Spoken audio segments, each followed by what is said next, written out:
Hello friends, my self भानी राम डाल। आज अपने सबसे इंपॉर्टेंट टॉपिक करने जा रहे हैं एग्रीकल्चर का क्रॉप इंटेंसिटी।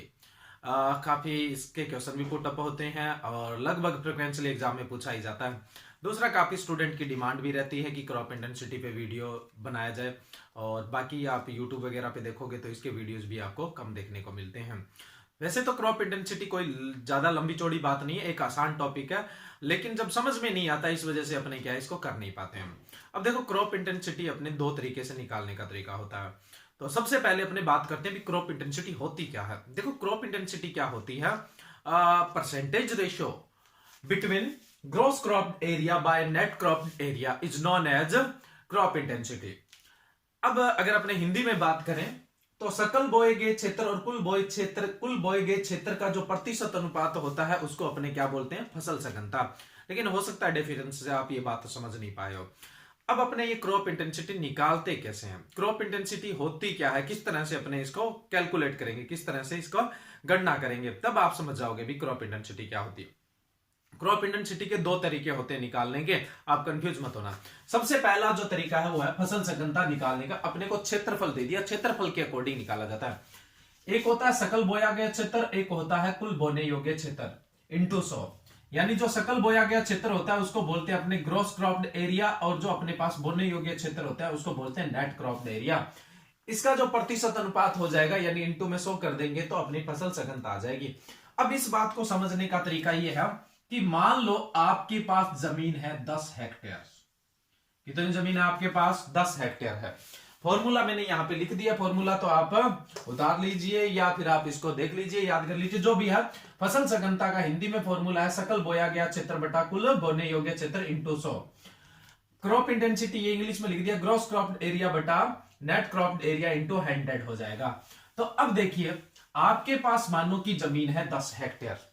जो 10 हेक्टेयर जमीन है इसका मतलब आपके पास बोने योग्य जो क्षेत्र है वो 10 हेक्टेयर है, यानी नेट क्रॉप्ड एरिया या कुल बोने योग्य क्षेत्र है वो 10 हेक्टेयर ही है। तो आपके पास 10 हेक्टेयर, तो आप 10 हेक्टेयर ही बो पाओगे ना। बोने योग्य तो आपके पास 10 हेक्टेयर ही है। अब ये 10 हेक्टेयर ही बोने योग्य है। अब आप इसमें कितना बो रहे हो, इसमें कितना बो सकते हो, वो सकल बोया गया क्षेत्र है। बोने योग्य आपके पास 10 हेक्टेयर ही है। तो आपके पास 10 हेक्टेयर जमीन थी, सारी ठीक थी, तो आपके पास बोने योग्य हुआ 10 हेक्टेयर। आपने क्या काम किया? खरीफ में बढ़िया पानी था, आपने 10 का 10 हेक्टेयर बो दिया इसको।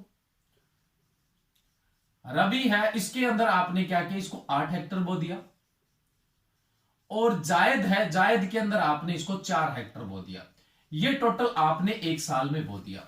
एक चीज हमेशा ध्यान रखना, क्रॉपिंग पैटर्न और सिस्टम कम से कम एक साल का होता है। क्रॉपिंग पैटर्न या सिस्टम कम से कम एक साल का होता है। एक साल हम कम से कम ड्यूरेशन लेते ही लेते हैं। एक साल में आपने इसको बार बार बो दिया, यानी 3 बार बो दिया। एक साल में बोया 10, 8 और 4, 10, 8, 18 और 4, 22। आपने 22 हेक्टेयर बो दिया। आपके पास बोने के लिए था कितना? 10, लेकिन आपने बो कितना दिया इसको? 22 हेक्टेयर बो दिया है।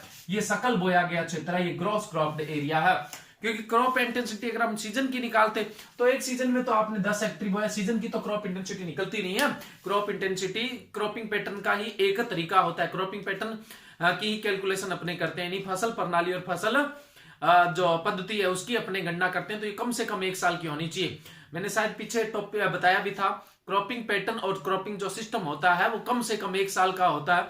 जनरली अपने किसी एरिया में एनालाइज करते हैं तो 3 से 7 साल का एनालाइज कर सकते हैं। 7 साल के बाद हमें वहां पे दोबारा उसका जांचना चाहिए। हो सकता है अपना क्रॉपिंग पैटर्न या सिस्टम बदल जाए, लेकिन वो बाद की बात है। तो कम से कम आप क्रॉप इंटेंसिटी वो कितने टाइम की निकालोगे? एक साल की तो निकालोगे ही निकालोगे। तो आपने एक साल में इस एरिया को कितना बो दिया है? 22 हेक्टेयर। और आपके पास बोने योग्य कितना था? 10 हेक्टेयर था। अब अपने फॉर्मूले के हिसाब से इंटू 100 कर देते हैं। अब इसकी फसल सघनता आपकी कितनी आ गई? 220%। ये फसल सघनता आ गई। कितनी फसल सघनता आ गई? 220% फसल सघनता आ गई। अब एक अपने एक एग्जांपल और ले लेते हैं। मान लो आपके पास जमीन है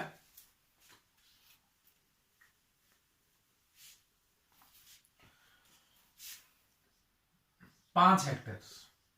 आप शुष्क क्षेत्र में आते हो, जब बारिश होती है तभी आप क्या करते हो? इसको बो पाते हो, यानी खरीफ में ही बोया। और खरीफ में सिर्फ आप इसको 5 हेक्टेयर ही बो पाए। रबी और जायद में तो आप बो ही नहीं पाए क्योंकि पानी की उपलब्धता नहीं थी। तो अब इसकी फसल सघनता कितनी आ गई, 100% आ गई है।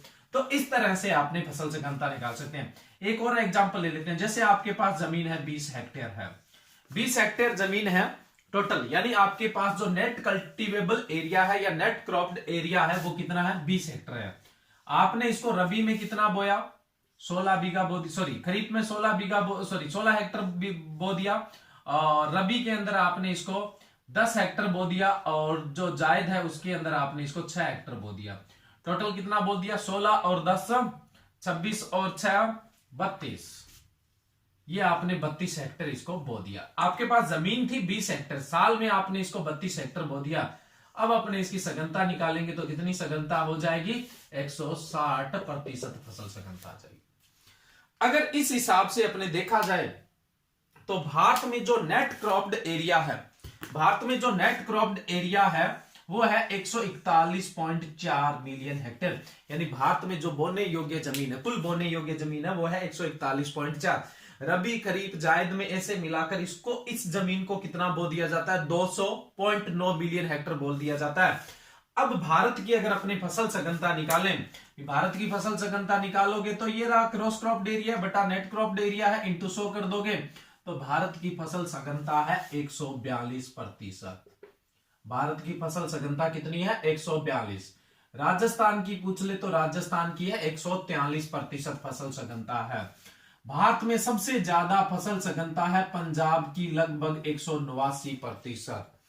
भारत की 142, राजस्थान की 143, भारत में सबसे ज्यादा पंजाब की 189%, और सबसे कम है मिजोरम और मणिपुर की 100%।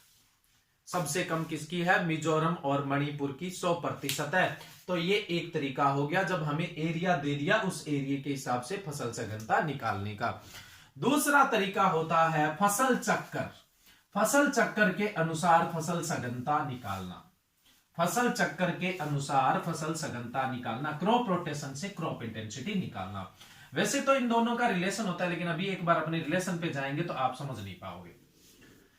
देखिए फसल चक्कर क्या होता है, क्रॉप रोटेशन, एक ही पर्टिकुलर जो अपनी जमीन है, खेत है या प्लॉट है, उसके अंदर अपने फसल बदल बदल कर बो रहे हैं तो उसको अपने क्या बोल देते हैं, फसल चक्कर या क्रॉप रोटेशन बोलते हैं। तो क्रॉप रोटेशन के अकॉर्डिंग अपने फसल सघनता निकालेंगे तो इसका फॉर्मूला होगा फसल चक्कर वर्ष।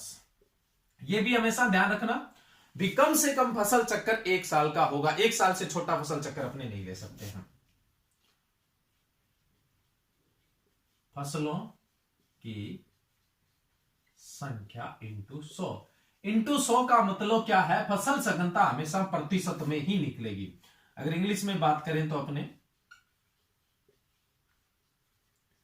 Crop rotation years, number of crops into 100, ratio between number of crop and crop rotation years. तो परसेंटेज रेशियो है जो नंबर ऑफ क्रॉप और क्रॉप रोटेशन का, जो क्रॉप रोटेशन ईयर का परसेंटेज रेशियो है वो क्या होगा, फसल सघनता होगा। फसलों की संख्या तथा फसल चक्कर वर्ष का जो प्रतिशत रेशियो है वो क्या कहलाएगा, फसल सघनता। दूसरा ये, अब देखिए अगर हम कृषि कैलेंडर की बात करें, ये फॉर्मूला आप ध्यान रखना, अगर हम कृषि कैलेंडर की बात करें तो कृषि कैलेंडर कहां से स्टार्ट हुआ, खरीफ से, उसके बाद कौन सा सीजन आया, रबी, और उसके बाद कौन सा आया, जायद। ये हमारा कृषि कैलेंडर, कृषि कैलेंडर हमेशा खरीफ से ही स्टार्ट होता है, ठीक है। अब देखिए मान लो कि किसी क्षेत्र में हमने खरीफ में लगाया कपास, रबी में हमने लगाया चना, जायद में हमने लगा दिया मूंग। ये 1 वर्ष का फसल चक्कर हो गया। तो फसल चक्कर वर्ष कितने हुए, एक ही तो वर्ष हुआ, एक ही साल है, खरीफ रबी और जायद। और फसल कितनी हो गई, 3। प्रतिशत में निकालेंगे तो इसकी फसल सघनता प्रतिशत कितना आ जाएगा, 300% आ जाएगा। अब कई जगह क्या होता है,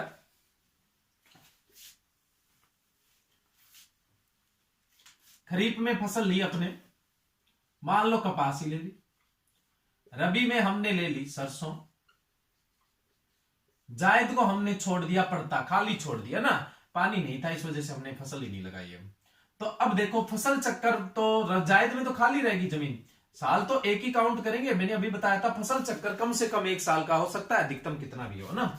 अधिकतम 7 साल से ज्यादा वैसे नहीं देखने को मिलता है, 3 से 7 साल तक होता है अधिकतम।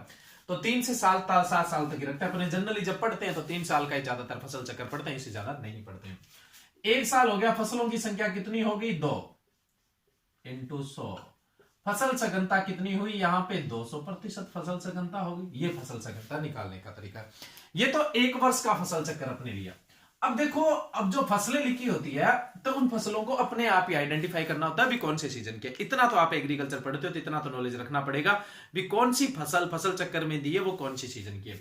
अब जैसे आपको फसल चक्कर दे दिया, धान, चना, कपास, सरसों। इस फसल चक्कर से देखो आप क्या समझते हो। धान लगा पहले साल खरीफ में, चना लगा पहले साल रबी में, जायद में कोई फसल थी नहीं। वापस अगले साल में कौन सी फसल आ गई, खरीफ आ गई। और अगले साल खरीफ में अगले साल फसल आ गई कपास, और रबी में कौन सी आ गई, सरसों। फिर जायद हमारा क्या रह गया, खाली। यहां पे 1 साल तो ये हो गया, 1 साल ये हो गया, तो फसल चक्कर वर्ष कितने हो गए 2। फसलों की संख्या कितनी होगी 4 इंटू 100। फसल सघनता प्रतिशत कितना आ जाएगा 200%। ये 2 साल का फसल चक्कर है। 2 साल के फसल चक्कर का आपने फसल सघनता निकाल दिया। अब देखो, उसके अलावा अगर अपने बात करें, हमने फसल लगाई धान, धान के बाद हमने लगा दिया तारामीरा, तारामीरा के बाद हमने लगा दी कपास, कपास के बाद हमने लगा दिया चना, चने के बाद हमने लगा दिया ग्वार, ग्वार के बाद हमने लगा दिया गेहूं। अब ये फसल है खरीफ की, ये है रबी की, ये वापस खरीफ की। इसका मतलब जायद में कोई फसल नहीं लगी थी। चना अगले साल, फिर खरीफ में कपास लगी, रबी में चना, फिर आगे जायद हमारा खाली रह गया। फिर ग्वार कब लगा, खरीफ में। फिर गेहूं कब लगा, रबी में। कितने साल हो गए, 1 साल ये, 1 साल ये, 1 साल ये, 3 साल हो गए। फसल चक्कर वर्ष 3 है, फसलें 1 2 3 4 5 6, 6 फसलें हैं। तो यहां फसल सघनता प्रतिशत कितना आ जाएगा 200% आ जाएगा बस। अब ये तो है सिंपल। अब कुछ एग्जाम में जो कॉम्प्लिकेटेड आते हैं, जैसे कई बार आता है कपास डैश गेहूं प्लस सरसों, बीच में प्लस लग गया, इसका मतलब हुआ मिश्रित फसल है। मिश्रित फसल यानी उस खेत में आप एक फसल लगाते तो भी तो उतनी लगती, 2 लगा दिया तो 1 कम हो गई। ये दोनों आपने उस फील्ड में एक ही फील्ड में लगाई है, ये फसल जो प्लस लग गया वो एक ही काउंट होगी क्योंकि वो तो मिश्रित है। अब सोचो, ये 5 बीघा जमीन है आपकी, 5 बीघा जमीन है, यहां पे आप 5 बीघा में गेहूं लगाते। अब आपने गेहूं प्लस सरसों लगा दी तो इनकी संख्या कैसी होगी, आधी आधी होगी। 1 लगाते तो 1 ही, ये प्लॉट 5 पूरा एक साथ काउंट कर रहे हो तो ये फसल भी आप एक ही काउंट करोगे। तो मिश्रित फसल को हमेशा कितना काउंट किया जाता है, एक ही काउंट किया जाता है। अब ये फसल चक्कर देखिए आप, कपास कौन सी सीजन की है, खरीफ की है। गेहूं और सरसों किसकी है, रबी की है। और धान है वो किसकी है, वापस अगले साल खरीफ में चली गई है। और चना है वो कौन सी सीजन की है, रबी की है। साल कितने हो गए हमारे पास, 2 साल हो गए। एक फसल जिसमें प्लस लग गया वो मिश्रित फसल है, उसको एक ही काउंट करना है। क्या काउंट करना है, एक ही। 1 फसल, 2 फसल, 3 फसल और 4 फसल, 4 फसल। फसल सघनता कितनी होगी 200%। जहां प्लस दे दिया, जहां बीच में जोड़ का निशान दे दिया, यानी ये मिश्रित फसल के लिए, उन दोनों फसलों को एक ही फसल काउंट करोगे तब आपकी क्रॉप इंटेंसिटी क्या आएगी, सही आएगी। ये थोड़ा सा कॉम्प्लिकेटेड हो सकता है। उसके अलावा देखो, कई बार क्या होता है, फसल चक्कर के अंदर गन्ना दिया होता है, फसल चक्कर में गन्ना दिया होता है, गन्ना, कपास, सरसों, इस तरह से। तो जो गन्ना है, गन्ना 12 महीने की फसल है, 1 साल ही काउंट करोगे पूरा, इसको 1 साल के लिए काउंट करोगे। ये हमने लगाई, 1 साल ले लिया इसने। कपास फिर अगले सीजन में हमने खरीफ में लगाया, अगले साल खरीफ में लगाई। और सरसों को किस में लगाया, रबी में लगाया। एक साल पूरा गन्ने ने ले लिया और अगले साल में ये 2 फसलें लगी, तो साल कितने हो गए हमारे? 2 हो गए। फसल कितनी हुई है? 3। एक साल में ये और एक साल में ये दोनों मिला के तो कितनी फसल होगी? 3 फसल। अब इसकी फसल सघनता आप निकालोगे तो फसल सघनता आएगी 150%। कितनी फसल सघनता आएगी यहां पर? 150% फसल सघनता आएगी। गन्ना अगर फसल चक्कर में आ गया है तो गन्ने को एक साल के लिए ही हमेशा काउंट किया जाता है। और फसल चक्कर हमेशा स्टार्ट कहां से किया जाएगा? खरीफ से ही स्टार्ट किया जाएगा। ऐसा नहीं कि रबी से या जायद से आप स्टार्ट कर दोगे। कई बार देखो कंफ्यूज ऐसे भी लिखा होता है, जैसे लिख दिया गेहूं, गेहूं के बाद लिख दिया कपास, कपास के बाद लिख दिया चना। तो अब हम यहां खरीफ तो खाली छोड़ दिया, इसका मतलब किसी कारण फसल नहीं हुई है, लेकिन साल तो काउंट होगा ना। ये रबी आ गया, ये एक साल हो चुका है हमारा, ये अगला साल हो गया। टोटल कितनी फसल हुई है? 3। साल कितने हो गए? 2। फसल सघनता प्रतिशत कितना आएगा? 150% आएगा। इस तरह से आप कैलकुलेट, यानी साल कहां से शुरू होना है अपना? खरीफ से ही काउंट करना पड़ेगा, क्योंकि जो कृषि कैलेंडर है वो कहां से स्टार्ट होता है? अपना खरीफ से स्टार्ट होता है। उसके अलावा देखो ये दूसरा कॉम्प्लिकेशन था गन्ने वाला। गन्ने को हमेशा फसल चक्कर में एक साल के लिए काउंट करते हैं। तीसरा कॉम्प्लिकेशन आ सकता है पेड़ी गन्ना। जैसे ये आ गया पेड़ी गन्ना, पेड़ी गन्ना के बाद अपने आ गया जैसे सरसों, सरसों के बाद अपने आ गया कपास, कपास के बाद आ गया चना। तो पेड़ी गन्ना हमेशा 1.5 साल काउंट होता है। जो सीधा गन्ना लिखा आ गया तो वो तो 1 साल काउंट होगा। पेड़ी गन्ना का मतलब क्या होता है? पिछले साल की जो फसल थी उसके अवशेष थे, उसी से दोबारा गन्ना निकला, उसको अपने क्या बोलेंगे? पेड़ी गन्ना। तो पेड़ी गन्ना 1.5 साल का काउंट होगा। खरीफ में लगाया और अगले अपने खरीफ इसने ले लिया, रबी ले लिया, जायद ले लिया और अगला खरीफ सीजन भी इसने पकड़ लिया। अगली रबी में हमने किसको लगा दिया? सरसों को। तो यहां पे 2 फसलें लगने में कितने साल लग गए हैं? 2 साल। एक सीजन यानी सरसों में और 1.5 साल किसमें? पेड़ी गन्ना में। तो ये हो गए अपने 2 फसल और 2 साल का टाइम। फिर कपास अगले खरीफ में चला गया और चना है वो अगली रबी में चला गया। तो साल कितने हो गए? 2 और 1 3, 3 साल हो गए। और फसलों की संख्या कितनी हुई? 1 2 3 4, 4 फसलों की संख्या है। अब इसकी फसल सघनता निकालेंगे तो कितनी आएगी? फसल सघनता 3 एकम 3 1 0 3 तिया 9 3 तिया 9। तो अपनी फसल सघनता आ गई 133%। फसल सघनता प्रतिशत कितना आया? 133%। तो फसल सघनता निकालते समय आपको किन बातों का ध्यान रखना है? प्लस 2 फसलों के बीच में लगा जाए तो मिश्रित फसल है, उसको 1 ही काउंट करोगे। फसल चक्कर में अगर गन्ना आ जाए तो गन्ना 1 साल के लिए काउंट करोगे। और अगर फसल चक्कर में पेड़ी गन्ना आ जाए तो उसके लिए आप 1.5 साल काउंट करोगे। बाकी फसलों के लिए 1 सीजन ही काउंट किया जाता है। उसके अलावा हमेशा फसल चक्कर के लिए आप सेशन कहां से स्टार्ट करोगे? साल कहां से मानना शुरू करोगे? खरीफ से मानना शुरू करोगे, क्योंकि कृषि कैलेंडर कहां से स्टार्ट होता है? खरीफ से स्टार्ट होता है। तो इस तरह से अपने फसल सघनता निकाल सकते हैं। तो दोस्तों अगर वीडियोस पसंद आ रहे हैं तो लाइक कीजिए, शेयर कीजिए, बाकी कमेंट अच्छे अच्छे कीजिए। कोई गलती रहती है या किसी तरह का कोई, मान लो जरूरी नहीं है कि मैं परफेक्ट हूं, किसी तरह की कोई एरर हो सकती है। लेकिन जैसे आज कुछ स्टूडेंट कमेंट कर रहे थे, गुरुजी भांग खा रखी है, तो भांग तो खा रखी है तभी तो पागलों की तरह आप लोगों को पढ़ा रहा हूँ। भांग नहीं खाई होती तो क्लास में पढ़ाता, कुछ ज्यादा बेनिफिट होता। तो शायद भांग तो खा रखी है, पागल होने के लिए भांग खानी पड़ती है। Thank you. ज्यादा से ज्यादा शेयर करें एंड सब्सक्राइब करें।